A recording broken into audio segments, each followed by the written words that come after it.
Dear friends, मैं doctor अभिराम सिंह आप सबको इस वर्चुअल क्लास में स्वागत करते हैं।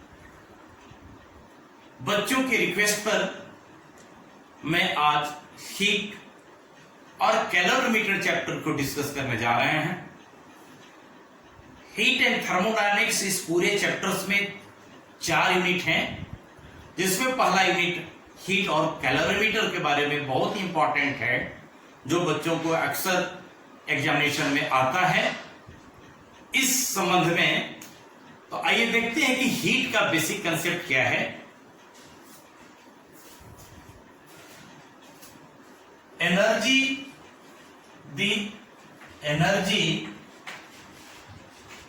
Due to temperature of a body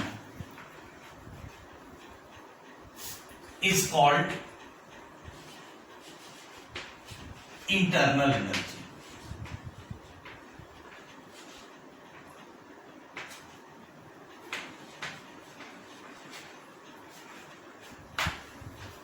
Let us suppose here कि अगर एक ऑब्जेक्ट A है और एक ऑब्जेक्ट B है और यह टेम्परेचर T1 पर है, इसका टेम्परेचर T2 है, तो A के पास भी अपने इंटरनल एनर्जी है और B के पास भी इंटरनल एनर्जी है। अब देखिए क्या होता है कि जब A और B को कांटेक्ट में लाते हैं, A और B को कांटेक्ट में लाते हैं, इसका टेम्परेचर T1 है, इसका टेम्परेचर T2 है, तो एनर्जी का फ्लो होना शुरू होता है। आप पूछ सकते थे कि एनर्जी किससे किस में जाएगी, तो जिस तरह से इलेक्ट्रिक करंट हायर पोटेंशियल से लोअर पोटेंशियल की ओर जाता है, जिस तरह से चार्ज का फ्लो हायर पोटेंशियल से लोअर पोटेंशियल का होता है, जिस तरह से पानी का फ्लो हायर लेवल से लोअर लेवल में होता है, उसी तरह अगर A और B कांटेक्ट में हैं और अगर T1 का टेम्परेचर T2 से बड़ा है, तो यहां A से B की में एनर्जी ट्रांसफर होगा। तो ड्यूरिंग दिस ट्रांसफर, अब बच्चे हीट का कंसेप्ट समझेंगे। हीट क्या है? द ट्रांजिट पीरियड में जिस समय वह चेंज हो रहा है, एक बॉडी से दूसरे बॉडी में एनर्जी का ट्रांसफर हो रहा है, तो वह ड्यूरिंग द ट्रांसफर जो ट्रांजिट पीरियड है, उस ट्रांजिट पीरियड को हम लोग हीट कहते हैं। मतलब कि heat is also form of energy that flows from higher temperature to lower temperature, irrespective of the amount of heat possessed by the object. हो सकता है कि B के पास ज्यादा एनर्जी हो, हीट एनर्जी इसमें ज्यादा हो, टेम्परेचर कम हो। A के पास कम हीट एनर्जी है लेकिन टेम्परेचर अधिक है, तो हीट का ट्रांसफर हायर टेम्परेचर से लोअर टेम्परेचर में होगा। Heat transfer amount of heat पर डिपेंड नहीं करता है। इस बात को बच्चे नोट कर रहे हैं, दिमाग एकदम बिल्कुल क्लियर दिमाग में रखना चाहिए। जिस तरह से नदियां से जल समुद्र की ओर जाती है, यद्यपि समुद्र के पास अपार जल भंडार है, तो ज्यादा से कम में नहीं फ्लो होता है, हायर लेवल से, जिस तरह से वाटर हायर लेवल से लोअर लेवल में फ्लो करता है, सिमिलरली हीट भी हायर टेम्परेचर से लोअर टेम्परेचर की ओर फ्लो करता है। यूनिट ऑफ हीट, आप जानते हैं कि एनर्जी का 2 यूनिट है, एक सीजीएस यूनिट है और एक एसआई यूनिट है। तो एसआई यूनिट में एसआई यूनिट जूल है, लेकिन हीट के मेजरमेंट में कैलोरी ज्यादा प्रयोग में आने वाला यूनिट है। तो आज हमें एक कैलोरी का परिभाषा समझना होगा कि what is calorie. It is amount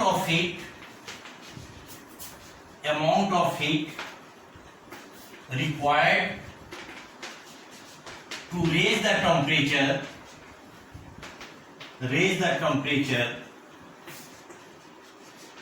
of 1 gram of water from 14.5 degrees Celsius to 15.5 degrees Celsius at 1 atm of pressure, at 1 atmospheric pressure, 1 atmospheric pressure। तो 1 कैलोरी का रियल डिफिनेशन क्या है? It is amount of heat required to raise the temperature of 1 gram from 14.5 degree Celsius to 15.5 degree Celsius. यह particular temperature आप पूछ सकते थे कि पर्टिकुलर टेम्परेचर क्यों लिया जाता है। तो यदि हम लोग इस ग्राफ बनाए, भी पी टी का ग्राफ बनाए, तो इस टाइम में वह स्टैटिक है, कांस्टेंट है, इसलिए this particular temperature range is very important in defining 1 calorie. And 1 calorie is equal to 4.2 joule. So this is relation between calorie and joule. Kilo calorie क्या होगा? तो 4.2 into 10⁻³ जूल। तो कहीं कहीं हम लोग किलो कैलोरी भी यूज करते हैं। कैलोरी और जूल 2 यूनिट है जिसमें हम एनर्जी का मेजरमेंट करते हैं, हीट एनर्जी का मेजरमेंट करते हैं।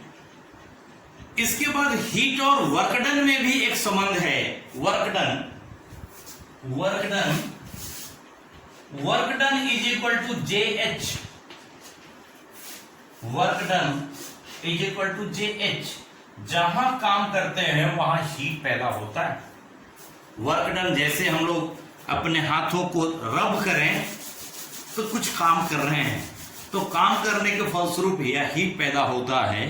तो इसके बहुत सारे एग्जाम्पल्स हैं कि काम करने से वर्क जहां होता है वह ए पार्ट ऑफ जो है इसका हीट पैदा होता है।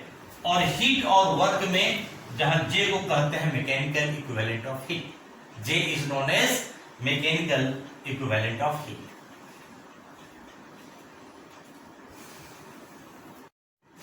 Now let us come to a specific heat capacity.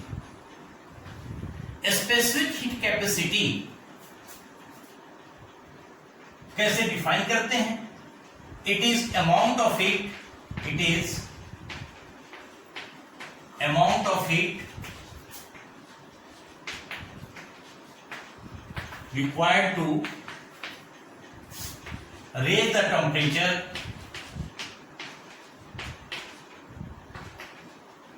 of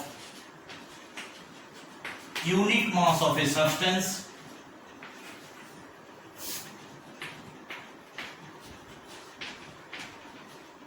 by 1 degree Celsius और 1 केल्विन। याद रखें कि हमें टेम्परेचर हमेशा केल्विन में मेजर करना होता है, लेकिन जब कभी चेंजिंग टेम्परेचर की बात करते हैं तो number of division on Celsius scale as well as Kelvin scale पर दोनों 100 होता है। इसलिए चेंजिंग टेम्परेचर 1 डिग्री चेंज जो होगा वह 1 केल्विन के बराबर ही होता है। इसलिए 1 डिग्री सेल्सियस या 1 केल्विन यदि चेंज इन टेम्परेचर लिखना हो तो हम लोग देख सकते हैं,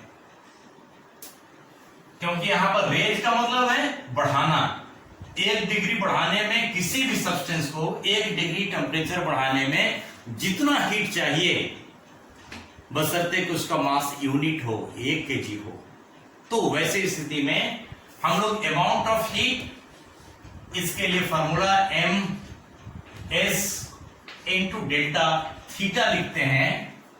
फिर डेल्टा थीटा क्या है? Change in temperature. Here M is amount of substance, S is called specific heat capacity, delta theta is change in temperature,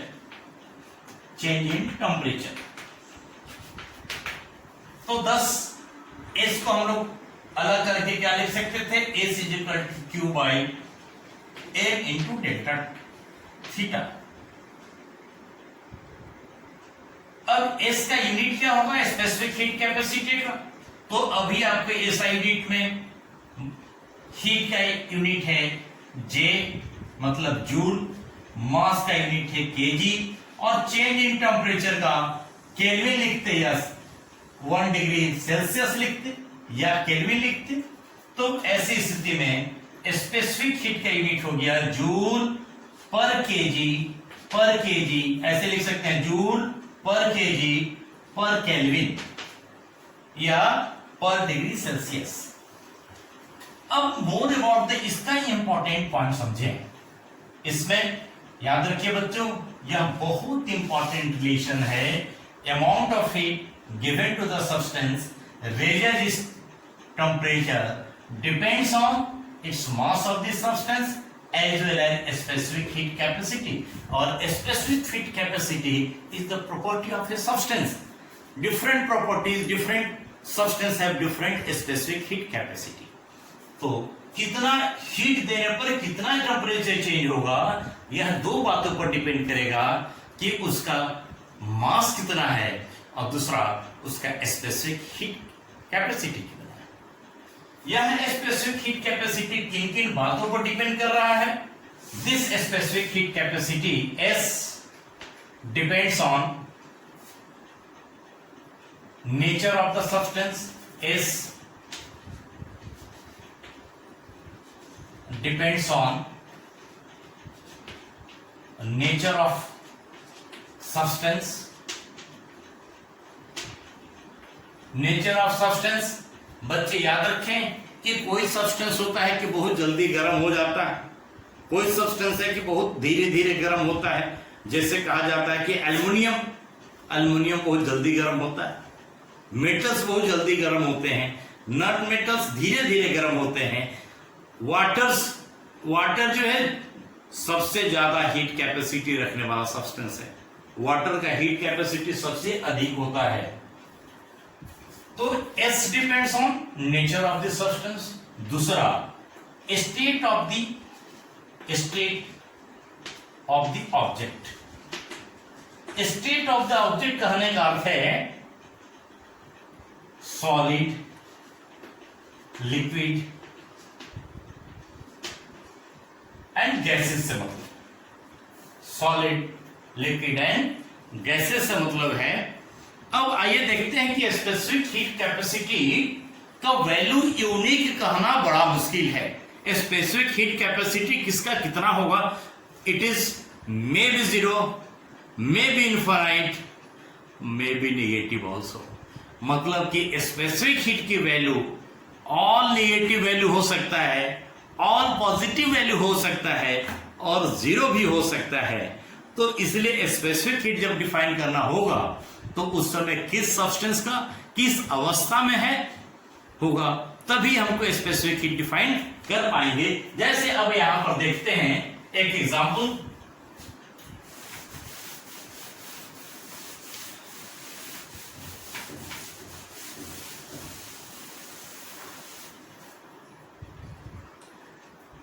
अभी आपने देखा कि स्पेसिफिक हीट कैपेसिटी के लिए हमारे पास फॉर्मूला है MS इंटू डेल्टा थीटा।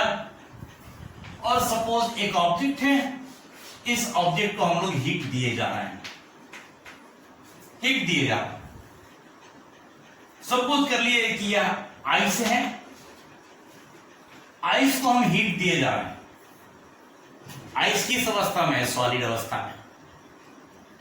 लेकिन जो हम हीट दिए जा रहे हैं वह हीट स्टेट चेंज करने में लग रहा है, स्टेट चेंज हो रहा है। मतलब स्टेट चेंज का मतलब यह सॉलिड से लिक्विड बन रहा है। तो सॉलिड से लिक्विड जब बन रहा है तो how much the change in temperature? Change in temperature will be 0। तो एस की परिभाषा में Q बराबर m डेल्टा थीटा, हम यहां पर इसको Q दिए जा रहे हैं, लेकिन चेंज इन टेम्परेचर नहीं हो रहा है।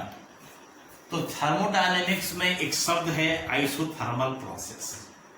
जब टेम्परेचर चेंज नहीं होता, आइसोथर्मल प्रोसेस, तो for isothermal process if delta theta is 0, this process is also known as isothermal process। तो isothermal process के लिए स्पेसिफिक हीट कितना लिखते? Q is positive, M is positive and it is 0। तो जब किसी भी संख्या में 0 से डिवाइड करेंगे तो यह हो जाएगा इंफिनिटी। तो इसका मतलब क्या मिला? Specific heat capacity, specific heat capacity eight isothermal condition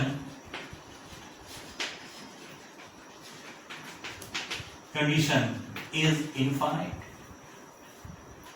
बहुत इंपॉर्टेंट चीज बताया मैंने बच्चों, ध्यान रखेंगे। Specific heat capacity eight isothermal condition is infinite. Similarly, what would be in adiabatic condition? Adiabatic condition में क्या हो सकता है? Adiabatic condition कहते किसे हैं? Adiabatic condition कहते हैं कि बिना हीट दिए उसका टेम्परेचर बढ़ रहा हो। जैसे किसी ऑब्जेक्ट गैस को सडनली कंप्रेस्ड करते हैं। नेक्स्ट,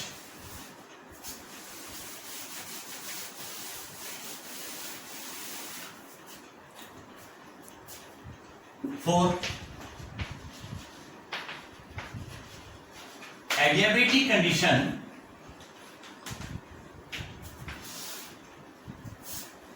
अब यहां पर specific heat is equal to QU m into delta theta। Let us suppose a gas is compressed suddenly। पहले मान सकते हैं कि इसमें कोई गैस है जो प्रेशर P पर है, वॉल्यूम V पर है, टेम्परेचर यहाँ टेम्परेचर थीटा पर है, या थीटा 1 मान सकते हैं। अगर इस गैस को अचानक हम इसको कंप्रेस करते हैं, keeping in mind that this system is adiabatic, मतलब कि no heat exchange takes place. Heat ना तो इसमें बाहर से दिया जा रहा है और ना तो हीट वहां से लिया जा रहा है, लेकिन चेंज इन टेम्परेचर हो रहा है। इसका मतलब कि Q क्या है? 0।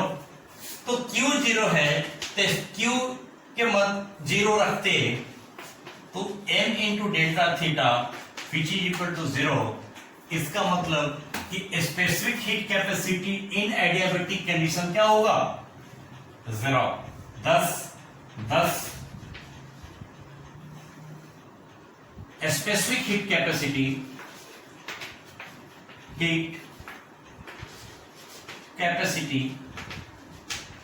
at adiabatic condition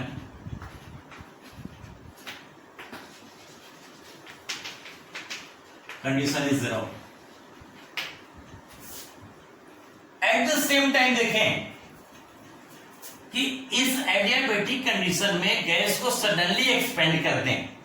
if this gas is suddenly expand, तो गैस सडनली एक्सपेंड होने से कूलिंग होता है, चेंज इन टेम्परेचर तो होगा, लेकिन that change in temperature will be negative. बिना हीट दिए वो चेंज इन टेम्परेचर हो रहा है। तो ऐसी स्थिति में एस का वैल्यू निगेटिव भी हो सकता है। तो thus we can say that a specific heat capacity S can have the value negative 0, infinite और नेगेटिव का भी इनफाइनाइट कर सकते थे, तो प्लस माइनस नेगेटिव से टू 0 हो सकता है। मतलब कि स्पेसिफिक हीट कैपेसिटी किस समय बताना है, तो इस पर उसका स्टेट बताना होगा, उसका टेम्परेचर बताना होगा, वस्तु की अवस्था क्या है, सॉलिड है लिक्विड है, क्या वह स्टेट चेंज तो नहीं कर रहा है। यदि इन सारी चीजों को अगर जानकारी हो तो हम लोग स्पेसिफिक हीट कैपेसिटी डिफाइन कर सकते हैं। तो बच्चों यह क्रिटिकल कंडीशन हम लोग याद रखेंगे। या जनरल कहीं भी स्पेसिफिक हीट निकालना हो तो पहले देखेंगे कि क्या फेदर वह ऑब्जेक्ट कहीं स्टेट तो चेंज नहीं कर रहा है। जैसे वाटर को हीट दी, गर्म किए जा रहे हैं, तो 0 डिग्री से उसका 100 डिग्री तक टेम्परेचर बढ़ेगा, लेकिन 100 डिग्री के बाद क्या होगा, टेम्परेचर कांस्टेंट हो जाएगा। तो 100 डिग्री से लेकर जब तक उसका वेपर में नहीं कन्वर्ट हो जाए तब तक उसमें स्पेसिफिक हीट कोई, उस दौरान जब तक स्टेट चेंज हो रहा है, सॉलिड से लिक्विड बदल रहा है या लिक्विड से गैस बदल रहा है, during that period specific heat capacity is infinite. तो वहां पर हम लोग इनफाइनाइट नहीं कर सकते। नेक्स्ट टर्म है molar specific heat capacity. Molar specific heat capacity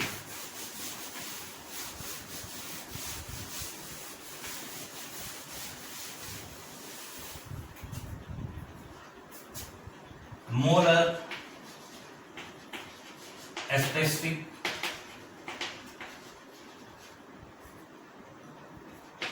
heat capacity, इसमें अमाउंट ऑफ सब्सटेंस के जगह में मोल हम यूज करते हैं।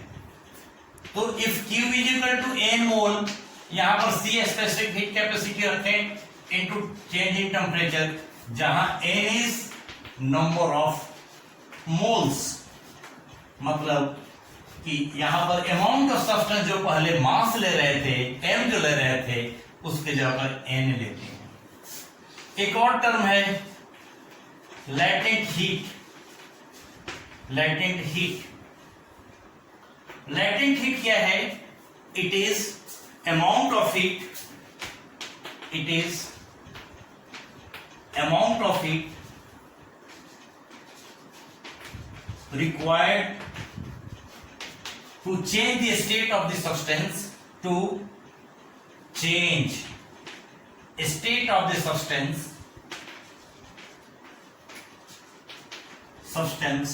from, अब देखिए स्टेट ऑफ द सब्सटेंस क्या हो, फ्रॉम कहां से क्या हो सकता है, सॉलिड से लिक्विड, सॉलिड से लिक्विड या लिक्विड से सॉलिड। ये दोनों स्टेट जो चेंज हो रहा है इसको कहते हैं latent heat of fusion. Latent heat of fusion. दूसरा हो सकता है लिक्विड से गैस, लिक्विड टू गैस और गैस टू लिक्विड। इस दोनों का है लैटेंट हीट ऑफ वेपोराइजेशन।